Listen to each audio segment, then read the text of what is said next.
23 valandos 45 minutės, liko 15 minučių diagnostikai ir Malaga važiuoja.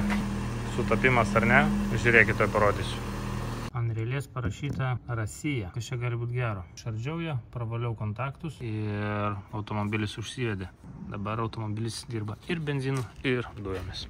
Dabar turbūt rizikuosiu ir važiuosiu su Malaga. Yra tikimybė, kad nedavažiuosiu iki namų, nes kas ten žino, kaip ten kas. Bet pabandysiu. Na štai mes važiuojam sutvarkyti tą kreivą pakabą, pabandyti ištiesinti. Šiaip sugalvojau vieną visai neblogą planą, kaip tą galima padaryti. Bandysim ištiesinti geometriją. Telpa realiai vienas pirštas. Kitoje pusėje telpa 3 pirštai. Bandysiu traukti tą važiuoklę į priekį. Niekada nesu to daręs. Gali būti, kad kažkas nulūš, nuplyš ir bus pabaiga. Nežinau. Žodžiu, aš ne kėbulininkas. Darom kaip mokam.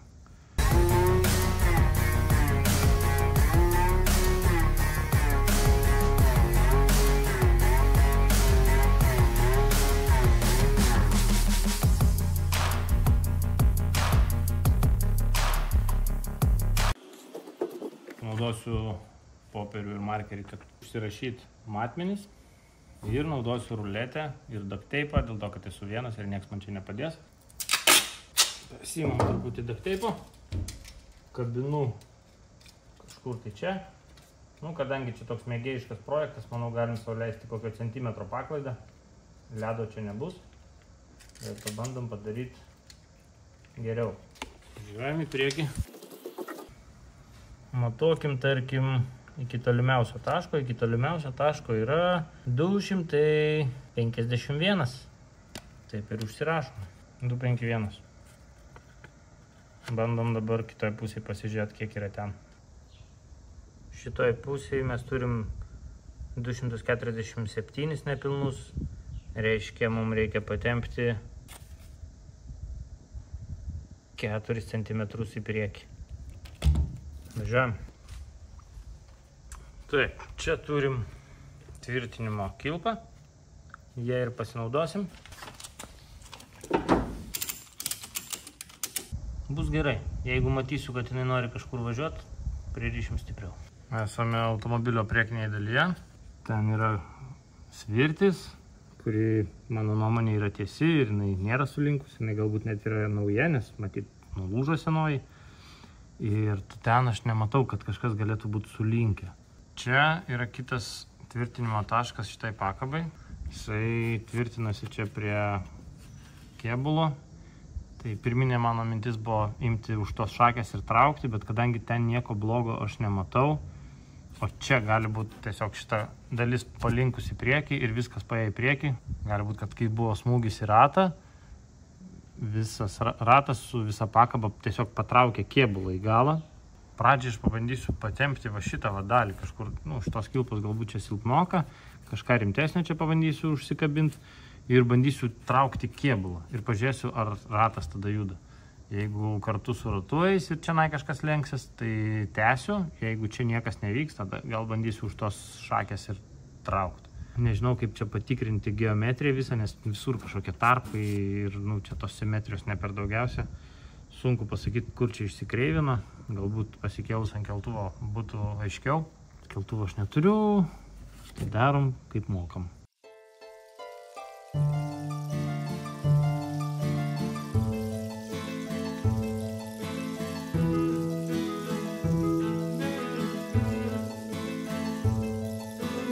Kad čia žymiai lengviau viskas bus. Gerai, parodau, kaip čia viskas vyksta. Tai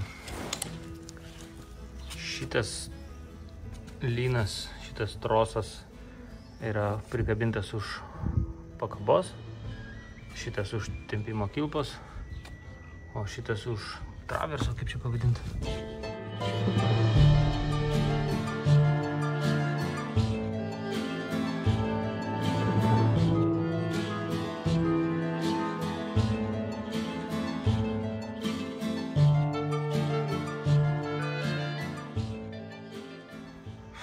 Esu tvirtinęs čia mašinas, kurios ten sveria po 2 tonas ir turi ten 600 arklių. Tikrai taip stipriai niekada neteko rišt. Nu, fiziškai sunku, realiai šitą pakabos trosą aš jau įtempiau iš visų jėgų, kiek turėjau.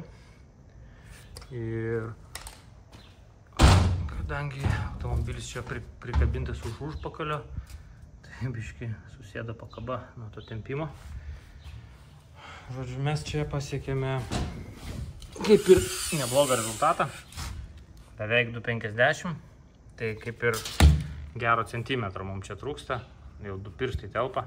Bijau, kad paleidus trosus grįš į pradinę padėtį. Dabar galvoju, ką daryti.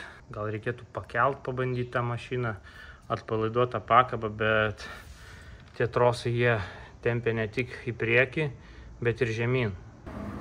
Su trosų pagalba ta mašina sveria daugiau negu iš tikrųjų. Reiškia, keliant domkratų čia gali būti įdomių dalykų. Nežinau, ar vertėtų taip daryti. Galbūt tiesiog reikėtų dabar pabandyti paleisti ir pasižiūrėti, ar mes kažkiek pasistumėjom. Ir jeigu pasistumėjom, bandyti dar kartą kartot. Jeigu nepasistumėjom, reikia ieškoti kitų būdų, o kitas būdas tai iš tikrųjų toks brutalesnis. Rištis prie kokio medžio, prie stulpo ir važiuoti atgal. Bet aš nelabai noriu taip daryti, nes galiu neapskaičiuoti jėgos. Galiu kažką sulaužyti, nuplėšti ir bus reikalų. Tai bandau tokį atsargų saugų variantą. Dar biškį patempiau, jeigu užteks jėgų. Ir tada atleidžiu. Tai progresas yra realiai 1 centimetras. Buvom pasiekę 2,50, bet paleidus trosus ratas grįžo 3 centimetrus turbūt atgal. Ir šiuo metu jisai yra paėjęs 1 centimetrą nuo mūsų buvusio pradinio taško. Netelpa 2 pirštai. Reiktų, kad tilptų 3 kažkaip tai. Nu, nelengva. Gerai, turiu dar vieną variantą. Pabandom.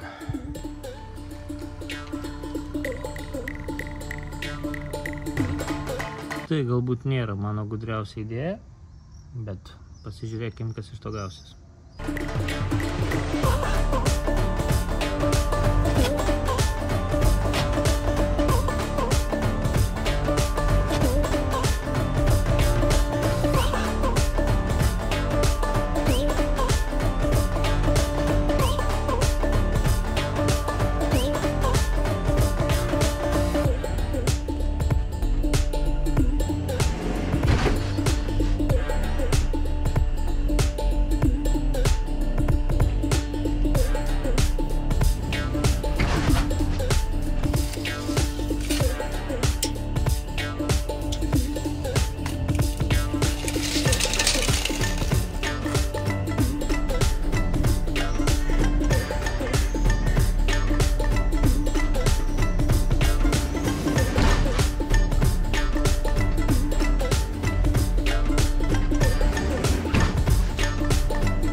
Pirštai telpa lengvai, bet dar porą comų reiktų tystelt. Pažiūrėsim, kas bus, ar čia kažkas atsakys, ar mano planas suveiks. Dar turėjau planą prisirišti malagą iš galo prie to buso, bet čia jau labai grandiozinis planas ir malaga gali plyšti per pusę. Ok, kol kas nieko blogo neatsitiko, reiškia galima pakartoti.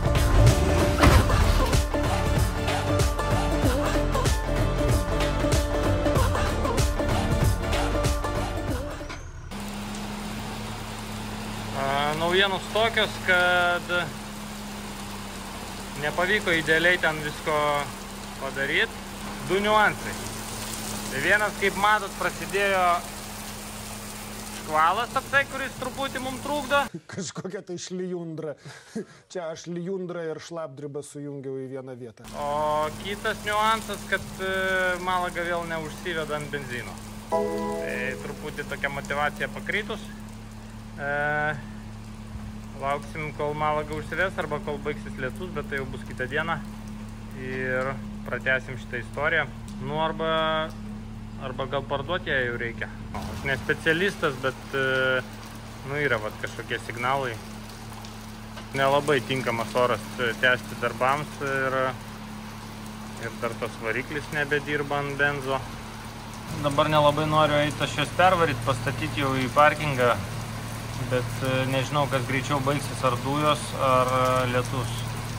Jeigu baigsis dujos, tai teks stumt per lietų.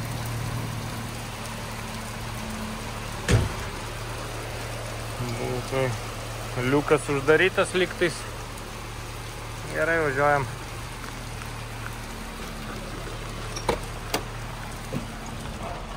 Oplia. Valytuvai veikia.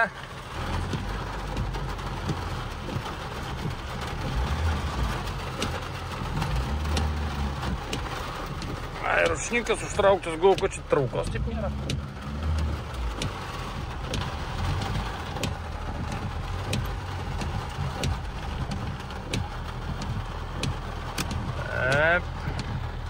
Gerai, atvažiavom, galiu dar pabandyti ant benzo persijungti.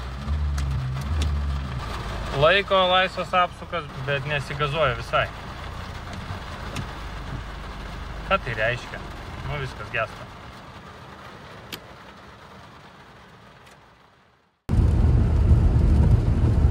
Na, kaip matote, namo važiuoju su bulka.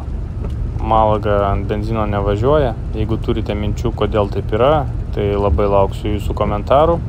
Ir ačiū, kad pažiūrėjote iki galo, ačiū, kad spaudžiate prenumeruoti, spaudžiate patinka ir pasimatysime kitose istorijose, nes planuoju grįžti prie golfo.